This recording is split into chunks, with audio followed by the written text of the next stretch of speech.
스포츠 전북.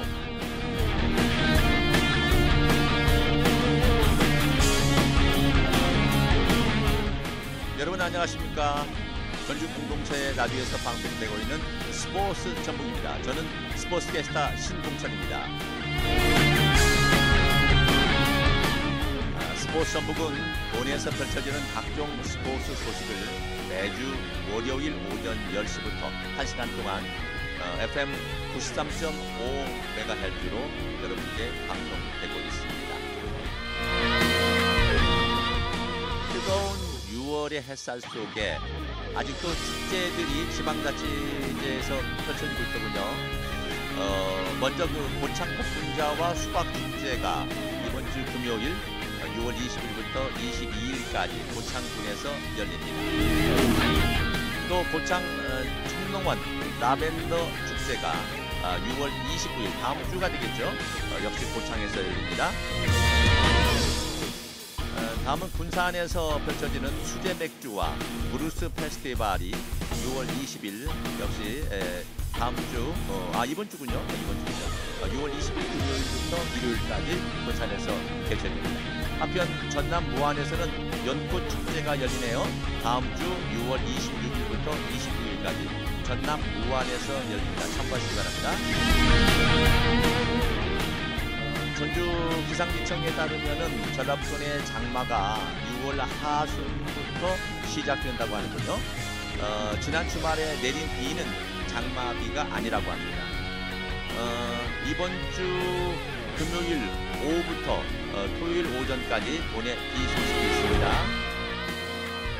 그리고 낮 최고 기온이 28도에서 32도 사이로 초여름 기온 분포를 보이고 있다고 합니다.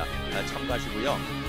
그리고 지금 내리고 있는 비는 오전에 그칠 것으로 예상이 됩니다. 한 가지 유의하실 부분은 습도가 84%가 됩니다. 좀 높습니다. 참고하세요. 자, 오늘도 변함없이 프로축구, 프로야구, 그 다음에 전주 우석대학교 엘리트 체육발전을 위해서 스포츠단을 만들어서 운영하고 있다고 합니다. 그래서 우석대학교 스포츠단 신상민 교수님을 모시고 자세한 내용 알아보도록 하겠습니다. 네, 오프닝 멘트가 좀 길었나요? 그런데 하고 싶은 소식을 잘 전해드리고 싶어서 준비를 했습니다. 자, 오늘도 프로축구 소식 아주 기분 좋은 소식이 준비되어 있습니다. 전주대학교 축구학과 정경구 교수님과 함께 진행하도록 하겠습니다. 어서 오십시오. 네, 안녕하세요. 네네네네. 금석배 축구 때문에 한 2주 못 뵀어요. 전화로만 통화했습니다. 네네. 우선 이제 오늘도 지난 6월 10일에 상암 월드컵 경기장에서 펼쳐지는 그 북중미 월드컵 예선 경기를 아무래도 다뤄야 될 것 같아요. 네. 우리 전북 선수들이 많이 있기 때문에 그런데 이 쿠웨이트와의 경기에서 대한민국이 이제 4대 0으로 이기면서 대한민국이 16년 만에요. 월드컵 예선에서 패배 없이 예선을 통과했다고 하는군요. 6승 5무 승부로 비조 1위로 월드컵을 출전하게 됐는데 우선 교수님께 이제 여쭤보고 싶은 것이 이라크와 이제 쿠웨이트 2대 0, 4대 0으로 이겼는데 비조 1위로 월드컵 진출에 하게 됐어요. 그런데 의미 있는 내용들이 좀 많아요. 어떤 내용이 있는지 좀 소개해 주시죠. 그렇죠. 대한민국 축구가 월드컵 본선에서 11회 연속 출전했다는 그 대기록을 달성했고요. 네네. 이 기록이라고 하는 것은 세계 축구사에서도 봐도 크게 우리 대한민국 축구를 유상을 알릴 수 있는 것들이고 유럽에서 봐도 뭐 브라질, 아르헨티나 또 스페인 그렇잖아요. 그 다음에 독일 이런 나라들의 우리나라가 어깨를 나란히 하고 있다는 그렇죠. 거죠. 그래서 네. 굉장히 큰 의미를 갖는다라고 볼 수 있습니다. 네네네. 그리고 이제 아시아적에서는 한국이 부동의 2위를 기록하고 있고 일본은 8회 그동안 월드컵을 8회 나갔더군요. 연속해서. 그다음에 통산으로 보면은 또 대한민국이 12번을 나갔어요. 아시아 지역에서 대표로. 아주 참 이런 거 보면 축구 얘기하면서 어깨가 으쓱합니다. 네네. 이제 실력도 좀 많이 늘었으면 좋겠고요. 네. 자, 이제 본격적으로 질문합니다. 자, 이라크에게 이제 2대 0으로 이겨서 쿠웨이트 서울 경기가 아무래도 김 빠지지 않았겠느냐 뭐 이러긴 하는데 사실은 1.5군 선수들도 지금 후보로 기다렸던 선수들도 이 대표 선수예요. 이 선수들이 중요한 부분인데 홍명보 감독이 미리 예고를 했어요. 선수 구성을. 자, 이 경기가 사실은 이라크한테 2대0을 이기면서 우리는 이미 월드컵의 북중미 본선을 결정을 지었잖아요. 네. 근데 반대로 또 쿠웨이트 같은 경우는 그 전 경기에서 이미 월드컵의 탈락을 또 결정을 지었습니다. 네. 그래서 실질적으로 경기의 어떤 비중을 봤을 때는 큰 비중은 아니었는데 네. 대신 우리나라 축구의 그런 그동안 젊은 선수들 그동안 그 월드컵 예선에 뛰지 못했던 선수들의 기회가 갔다는 거. 그렇죠. 또 이 선수들한테는 북중미 월드컵을 갈 수 있는 또 다른 기회가 이 공간에서 찾아야 된다는 거죠. 네네. 그래서 굉장히 열정적이었고 또 선수들의 어떤 퍼포먼스가 굉장히 잘 보여줬던 동기가 분명했던 그런 경기였습니다. 네네. 골키퍼 이창근, 그다음에 김주성, 이한범, 원두재, 배준호, 그다음에 전진우, 오현규. 뭐 이런 선수들은 사실 국가대표에 자주 나오더라도 선발로 출전하는 경우가 드물었는데 특히 이제 그 전진우 선수는 처음 국가대표가 됐는데도 아주 주전 선수로서 활약을 너무 대단히 하고 있어요. 자, 그러면 이제 쿠웨이트전 전반부터 시작이 됐는데 거세게 압박을 했어요. 대한민국이. 그렇죠. 그 이라크하고 좀 다른 경기 양상이잖아요. 네. 또 선수들의 구성도 바뀌었고요. 또 전체적으로 선수들이 젊다라고 하는 것은 뛸 수 있는 양이 굉장히 많다는 거고요. 네. 또 이 선수들이 앞에서 그 라인을 끌어올리면서 1차적 압박을 했을 때 굉장히 퍼포먼스가 있었어요. 오영규 선수를 또 비롯해가지고 또 이강인, 배진호, 전준우 같은 선수들이 계속 전진적 압박을 하면서 상대에게 볼을 뺏어오고 그렇죠. 그 볼을 통해서 빠른 연결을 통해서 기회를 만들고 굉장히 경기 자체가 시작할 때부터 우리나라가 활기 있는 그렇죠. 그런 경기 모습을 볼 수 있었습니다. 네네. 기세를 이어가던 이제 전부 한국이 전반 30분에 균형을 깨는 이제 골이 나오죠. 사실 이 골을 보고 지금도 뭐 얘기를 하지만은 네. 정확한 자책골이 맞습니다. 코너킥 상황에서 전진우 선수하고 그 상대 수비수하고 몸싸움을 경영하는 과정 속에서 그 상대 선수의 허벅지에 맞고 골이 되는 거죠. 네네. 어쨌든 우리나라한테는 득점이었었고 또 이게 경기 흐름 또 경기 자체의 분위기를 완전히 바꿀 수 있는 상황이었기 때문에 기분 좋은 그런 득점이었다고 볼 수 있습니다. 네네. 그런데 이제 그때 중계 방송하는 캐스터들이 보면은 상대 수비에 다리를 맞고 들어갔기는 했는데 이걸 전준우 선수 골로 인정을 했다라고 정정 발표를 하더라고요, 중간에. 글쎄 제가 기록에 봤을 때는 자책골로 이렇게 기록이 되어 있었고요. 네네. 뭐 그 상황적인 부분들은 이제 캐스터들이 그렇게 얘기를 할 수는 있지만 네. 그 기록에 보니까 전지루 선수가 아니라 자책골로 이렇게 기록이 되어 있더라고요. 네네네. 알겠습니다. 자 이제 후반에 시작이 되면서 한국의 공격이 이제 더욱 더 날카로워지는데 후반 6분에 이강인 선수가 이제 두 번째 골이자 A매치 11번째 골을 기록을 했어요. 네네. 이 상황적인 걸 보면 뭐 이때도 보면 그 전반전에서 뭐 문전을 위협하는 왼발로 감어차는 슈팅들 완벽하게 뭐 이강인 선수가 경기 리듬을 타고 있고요. 전체적인 팀에 대한 밸런스를 완전히 잘 조절하는 상태였었거든요. 네. 근데 골이 언제 나와도 그 이상하지 않을 정도의 골이 이태석 선수가 상대 볼을 이렇게 탈취하잖아요. 그렇죠. 그 장면에서 또 보면 측면에 있는 배준호한테 연결하고 또 배준호가 침투하는 이강인 선수한테 연결을 해요. 하프페이스를 완벽하게 장악하면서 나타날 수 있는 그런 정말 멋진 골을 만들어냈죠. 그렇습니다. 이강인이 이제 정교한 왼발 슈팅으로 이제 2대 0을 만들고요. 이강인 선수가 이 손흥민 선수가 선발에서 빠지니까 이강인 선수가 전체적으로 리드를 하더라고요. 물론 이제 이 선수가 주는 그런 무게감이 사실 있죠. 또 네. 유럽에서 워낙 빅팀에서 게임을 뛰는 선수고 네. 이 선수가 갖고 있는 볼의 관리 또 그 관리 상황 속에서 전체적인 공격자들에 대한 움직임들 네. 이런 것들에 대한 조율을 밸런스를 잘 갖고 있는 선수이기 때문에 충분히 그런 역할을 잘 할 거라 생각합니다. 가면 갈수록 축구 팬들이 그러더라고요. 이뻐 죽겠다고. 네. 네네. 자 이제 후반 10분에 추가골이 나오는데요. 네. 사실 이때도 득점하는 상황들을 보면 하인범이 길게 크로스를 올리잖아요. 그렇죠. 자, 근데 이제 배준호가 길게 돌아가요. 큰 파포스 길게 돌아가면서 헤더로 떨어뜨려주고 네. 또 오영규가 그 리듬을 잃지 않고 있어요. 상대 네. 수비를 등을 지면서 터닝슛으로 세 번째 골을 만드는 과정을 보게 되면 이 선수들이 보면 유럽이나 이런 때 뛰었던 선수들이 보면 이 낙하 지점이 어느 쪽에 떨어질 건지 그다음 파포스를 어느 쪽에 공략을 할 것인지 굉장히 잘 알고 있는 것 같아요. 그래서 역시 우리나라 K리그에서 약간 볼 수 없었던 그런 것들을 이번 세 번째 골을 통해서 야 유럽에 뛰는 선수들이 그냥 유럽에서 게임을 뛰는 게 아니구나라는 네. 것들을 정확히 보여주는 그런 상황의 득점이었다고 볼 수 있습니다. 이 크로스를 올릴 때 분명히 슈팅을 때린 선수는 화면에 안 잡혔거든요. 네네네. 그런데 그게 선수가 크로스를 올리는 순간에 어디서 나타나가지고 그 즈음에 선수가 온단 말이에요. 그래서 야, 이 대단하다. 특히 이 배준호 선수가 이강인 골하고 오영규 골을 어시스트 했는데 어떤 선수예요? 배준호 선수 뭐 캐스터께도 아시겠지만 유럽을 넘어가기 전에 대전에 있었습니다. 이 선수가. 또 대전에 있기 전에는 국내 선수로서 대학을 거치지 않고요. 어허. 평택 진이 FC 그 고등학교 클럽팀에서 바로 대전에 입단을 했어요. 어허. 입단하자마자 이 선수가 보여준 경기력들이 굉장히 돋보였었거든요. 네네. 그래서 뭐 대전에서 굉장히 아쉬운 선수를 또 유럽에 보내게 됐었고요. 만약에 대전에 있었으면 정말 대전이 올해 큰 힘을 발휘했을 선수였을 거라 보고요. 네. 또 대전이 큰 그런 마음을 낸 거죠. 사실 선수를 위해서. 그렇죠. 유럽으로 보냈고 또 유럽에서는 좋은 그런 경쟁력을 갖고 와서 또 대표팀에서 활약을 보여주고 우리나라 축구에서는 앞으로 미래적으로는 배준호 선수가 아주 큰 영향력을 미치지 않을까 그런 생각을 합니다. 제가 순서에 맞지 않습니다만은 전준우 선수가 벌써 이렇게 골을 넣고 그러니까 유럽에 동유럽 쪽에 있는 나라들이 뭐 스카우트 제의가 온다.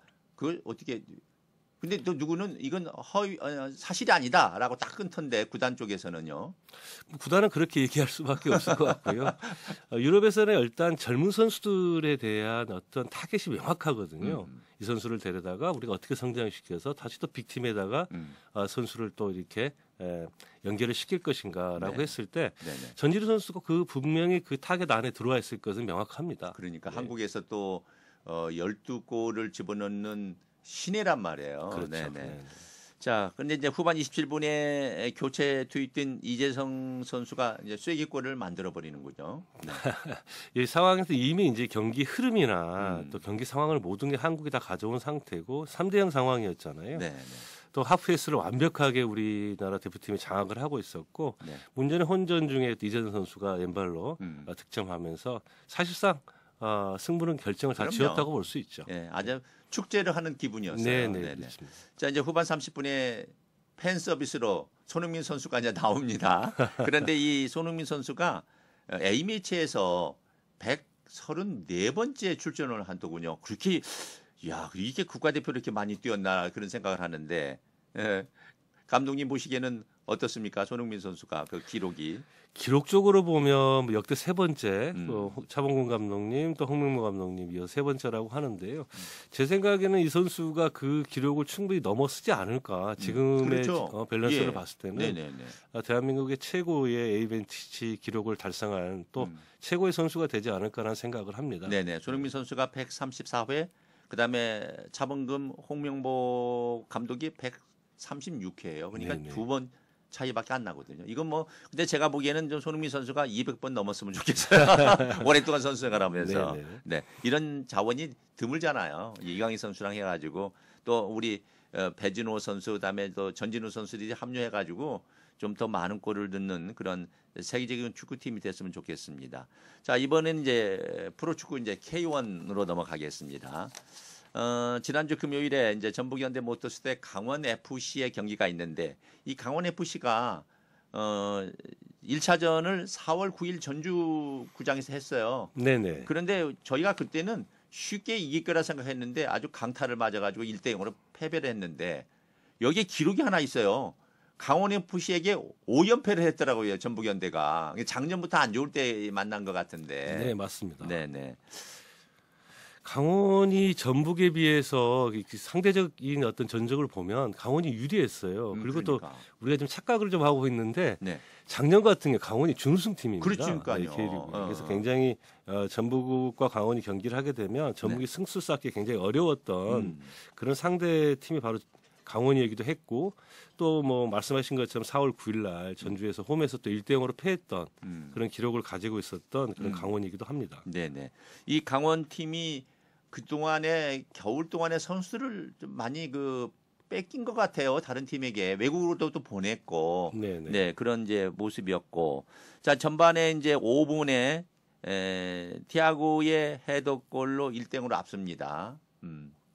사실 이날 그 2라운드잖아요. 이 지금 18라운드 같은 경우는 휴식기가 분명히 있었잖아요. 네네네. 이 국가대표. A매치 기간 동안에 양 팀이 다 어떻게 그 선수들에 대한 휴식 또 선수들의 리커버리를 잘 만들고 부족한 부분들을 잘 채워서 나왔던 경기이기 때문에 어느 팀들마다 다 그런 팀에 대한 전술적 운영이 변했을까라는 생각을 하면서 경기를 보게 됐어요. 네네.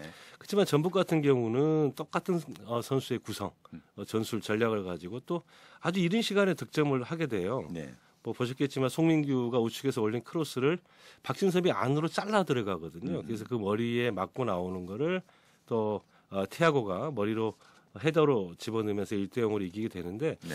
이 전술적 측면들이 전북이 요즘 가장 잘 활용하고 있는 그런 전술적 측면이 아닌가라는 생각을 합니다. 네네. 박진섭을 가운데 넣어주고 뒤에 숨어 있는 티아고가 외곽에 있다가 뛰어들면서 네네. 네, 그런 작전 말이죠. 티아고가 이제 또 오래간만에 이 멀티골을 기록하면서 전반 31분에 헤더골 또 두 번째 골을 넣는데 제가 보기에는 그냥 쉽게 넣는 것 같아요. 그러나 이건 사실 어려운 그만큼 연습 많이 했고 그게 맞아 떨어졌기 때문에 가능했다고 생각하는데 당연하죠. 그 선수들은 그 타이밍적인 게 있습니다. 볼이 측면에 갔을 때 어느 위치에서 크로스가 올라왔을 때 볼이 어디까지 올 것인가라고 하는 것은 부단한 그런 훈련 또 선수들의 특징 이런 것들을 타해서 거기서 득점을 만드는 과정이라고 볼 수 있습니다. 네네. 티아고가 이제 멀티골을 기록하면서 K1에서 올해 4골째 기록을 합니다. 이제 티아고 선수가 성적이 부진하니까 뭐 트레이드 또는 방출 뭐 얘기까지 나왔는데 이번에 이제 계속 득점을 두 게임에서 3골을 넣으니까 아니다. 티아고를 다시 잡는다. 네네. 잡아야겠죠. 전술적 측면의 그 포에스의 그런 그 경기 운영을 봤을 때는 꼼파뇨 티아고 같은 선수는 반드시 있어야 됩니다. 그렇죠. 중심 축을 잡아주는 거고 그다음에 크로스에 대한 핵심적인 공격 자원들이기 때문에 전북으로서는 쉽게 이 선수를 내놓지는 않을 겁니다. 그렇습니다. 네. 그래서 처음에는 이제 망설였던 것 같아요. 워낙 성적이 안 좋으니까 그랬는데 최근에 와서 이제 계속 원래 티아고의 그 실력을 보여주니까 구단에서도 안 되겠다. 이건 구치기다 하지 않았나 생각이 되고요. 이제 제 생각이에요. 그것은 자 이제 그리고 이제 우리 전진우 선수가 12호 골을 성공하면서 3만 관중이 그냥 전부 기립하면서 월드컵 경기장이 들썩거렸는데 그 내용 좀 설명해 주시죠. 후반에 약간 체력이 떨어지는 시간이에요. 78분 정도였는데 중원에서 볼을 전북이 턴오버하면서 가지고 나오는 장면이거든요. 근데 이때 과거에 그 손흥민 선수가 한 80m 드리블했던 그 장면 기억나시잖아요. 그거보다 조금 짧았지만은 순간적인 스피드를 붙이면서 전진적으로 계속 앞으로 파고듭니다. 그래서 수비들을 무르게 만들었고 자기가 특정 지역 안에 페널티 에리아 근처에 딱 들어오게 되니까 골대를 향해서 그냥 슈팅을 하는 장면이었어요. 굉장히 정말 수준이 있다. 그렇죠. 이 선수가 이런 모습까지 보여줄 수 있는 선수구나. 당연히 뭐 유럽에서 이 선수를 타겟할 수 있는 선수다라고 그렇게 판단하게 된 골이었습니다. 조국 교수님하고 여러 번 전진우 선수의 슈팅이 남다르다. 네네. 근데 그 골은 오른발로 감아차기를 한 거죠. 그렇죠. 그렇게 지금 하고 있던데. 네, 맞습니다. 네, 오른발로 감아서 지금 골대 오른쪽에다가 그 상단에다 골이 들어갔는데 사실 쉽지 않거든요. 그렇죠. 네, 뛰어가면서 그 상황을 만든다는 게. 근데 사실 그러니까 그 선수가 지금 대표 선수 되는 거고 지금 뭐 대한민국에서 가장 많은 득점을 한 선수가 아닌가 그런 생각을 합니다. 제가 보니까 이렇게 볼이 떠서 가다가 골키퍼 쪽을 넘어가면서는 좀 솟아오르면서 갑자기 볼이 떨어진더라고요. 야구에서는 이 커브 비슷한 볼 그런 축구를 하더라고요. 그래서 야 저런 슈팅 참 보기 드문데 그런 생각을 또 했는데 또 그 전진우 선수가 아까 그 손흥민 선수 옛날에 65m 드리블한 거 그 페널티 박스 근처에 오니까 4명의 수비가 몰려들었단 말이에요. 손흥민도 그랬단 말이에요. 그 사이를 뚫으면서 순간적으로 슈팅을 때리는 타임이 너무 그 정밀하지 않았나 생각하는데요. 사실 그 볼을 상대가 있으면서 앞에다 두고도 그렇게 볼을 치고 전진적인 볼을 스피드를 살려서 갈 수 있다는 것은 이건 기술로 설명하는 것보다 자신감입니다. 선수가 내가 할 수 있다라고 하는 자신감이 보여주는 그런 장면이 아니었나라는 생각이 듭니다. 네, 결국 그래서 3대 0으로 이제 전북 현대가 이기면서 14경기 연속 무패 기록, 그리고 11승 5무 2패, 승점 38점, 득점 30점, 실점 12점으로 당당 1위를 이제 지키는데, 순서를 보니까 대전이 18경기로 이제 같이 됐는데 네. 게임 차이가 6점 차. 그러니까 38점, 32점 승점으로 2등하고 있는데, 이번 주 경기가 내일 경기하고 토요일 경기가 또 네네. 전북 현대로 봐서는 또 절호의 기회예요. 네네. 어떻게 예상하세요? 지금 전북의 페이스라면은 두 경기 다 승리하지 않을까라는 그러니까요. 생각을 하고요. 팀 자체가 물론 이제 주말에 FC 서울과의 경기가 이제 굉장히 무게감을 줄 수 있는데, 네. 저는 지금 페이스면 전북이 충분히 두 팀 다 승리할 수 있다라고 보여지고, 또 특히 이게 홈이잖아요. 그렇죠. 지금 홈은 굉장히 지금 뜨겁단 말이에요. 그렇죠. 그래서 아마 뭐 홈에서 좋은 퍼포먼스로 1위를 아주 굳건하게 지키지 않을까라는 예상을 해 볼 수 있겠습니다. 네. 내일은 오후 7시 30분에 수원 FC하고 네네. 7시 30분 전주 월드컵 경기장. 그리고 이번 주 토요일 6월 21일은 오후 7시에 FC 서울인데, 이 FC 서울이 요즘 광주를 밀어내고 현재 6위까지 올라왔어요. 네네. 아주 의욕적이 덤벼드는데, 이 팀들 11위하고 6위 팀이기 때문에 교수님 말씀대로 무조건 이겨야 된다. 그 더하기 해보면 6점 더하면 44점 되는데요. 사실 두 경기에 6점을 추가한다고 보면 네. 선두권이 아니라 우승권에 아주 근접해 글쎄요. 버릴 수 있는 상황이거든요. 네, 알겠습니다. 아무튼 오늘 저 프로그램에 그냥 좋은 얘기만, 진 건 하나도 없어요. 전부 다 이겼어요. 아무튼 좋은 경기 소식 전해주셔서 고맙습니다. 다음 주도 기대하겠습니다. 네, 감사합니다. 월드컵 경기장에서 만나야죠. 네, 또. 그때 뵈시죠. 네네. 네. 자, 우리 도민 여러분, 3만 명의 또 구름 같은 관중이 오셔서 두 경기 모두 이길 수 있도록 힘과 성원 보내주시기 바랍니다.